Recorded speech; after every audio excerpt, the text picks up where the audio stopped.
Guys, saya rasakan kalau korang datang camping, korang wajib ada lampu camping ni. Sebab apa? Lampu camping ni dah lah satu style. Lepas tu murah. Lepas tu power gila. Korang tengok dia yang pertama sekali dia ada kipas. Okey, korang tengok ni. Yang ni atas ni adalah kipas dia. Dan jom kita on. Nampak tak? Dia on kipas ni. Sejuk, cukup sejuk kalau kita tidur dalam kemah malam-malam. Dah tak ada masalah. Dan kipas ni pun korang tengok lah tu. Kepala dia korang boleh anglekan dia macam ni. So memang nice. Dan dekat sini dia ada cakuk.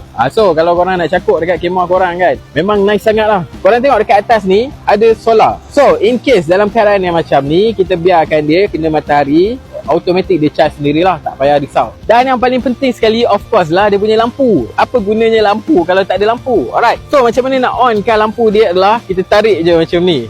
Nampak? Nice gila kan? So kalau kita gantung dekat kemah, dah cukup terang dah malam-malam. Tak perlu risau guys. So kalau nak tutup je macam ni. Dan kalau korang nak buat power bank pun boleh. Sebab dekat sini dia ada port untuk power bank. So guys, kalau korang minat lampu camping yang style ni, korang boleh check out terus dekat bag kuning di bawah.